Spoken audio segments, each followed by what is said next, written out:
Hey everyone, good morning, welcome to my daily blog. আমি প্রিয়ঙ্কা। তোমরা কেমন আছো? আজকে আমাদের বাড়িতে পুজো আছে। পুজো বলতে বিপদনাশিনী পুজো আছে। আমি তোমাদের সাথে কথা বলছিলাম, মা আমাকে এত ডাকছে, তার জন্য আমি তোমাদের সাথে কথাটা ছেড়ে তারপরে এখানে মাকে হেল্প করার জন্য চলে আসলাম। হেল্প বলতে ফল কেটে দিলাম, কেটে কুটে সব রেডি করে দিলাম। তারপরে মা ঘরটা বসিয়ে দিল। ঘর বসানোর পর আমি এখানে অল্প সাজুগুজু করতে চলে আসলাম। সাজুগুজু করে তারপরে যাব পাঁচালি পড়তে, যেহেতু আমাদের ঘরের পুজোয়, তার জন্য কোনো ব্রাহ্মণ আনেনি, খালি পাঁচালি পরে পুজোটা দেওয়া হবে।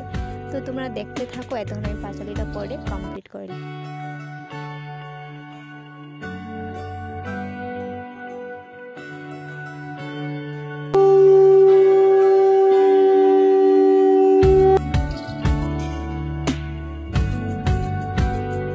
আমার তো সব কিছু হয়ে গেল, পুজো দেওয়া, পাঁচালি পড়া সব কিছু কমপ্লিট হলো। তোমরা দেখতেই পেলে। এখন যাই মা কী করছে সেটা দেখিনি।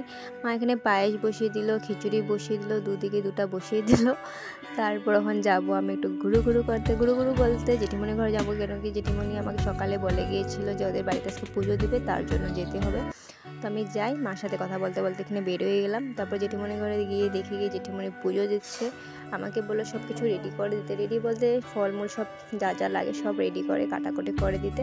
তো আমি তো নিজের কাজে লেগে গেলাম। তো তোমরা দেখতে থাকো আর সঙ্গে থাকো।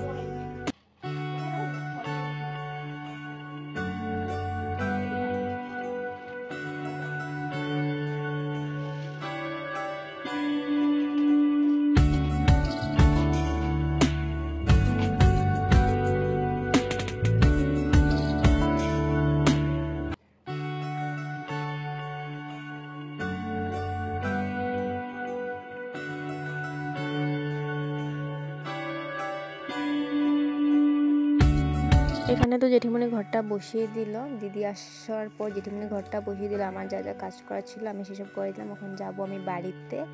জেঠিমণিকে বলেছি বাড়িতে যাবো, জেঠিমণি আমাকে যেতে দিচ্ছে না বাড়িতে। বলছে দাঁড়া, তো যাবি। দিদি পাঁচালি পড়ছে এখানে। পাঁচালিটা পড়া শেষ হোক, তারপর আমি বাড়িতে চলে যাব। তো ঠিক আছে, তোমরা দেখতে থাকো আর সঙ্গে থাকো।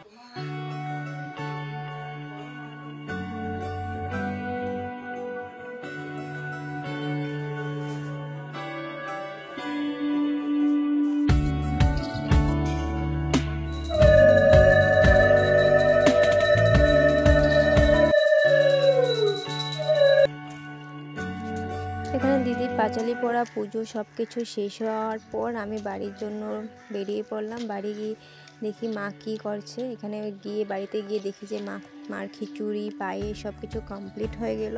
তারপর আমার এত গরম লাগছে, তার জন্য আমি চেঞ্জ করে ফ্রেশ হয়ে তারপর খেতে বসে গেলাম। আর খাওয়াগুলো মানে খিচুড়ি পায়েস কী বলবো, এক কথায় দারুণ অসাধারণ ছিল। তো আজকের ভিডিওটা এই পর্যন্তই। ভালো লাগলে একটা লাইক করে দিও। তো টাটা, বাই।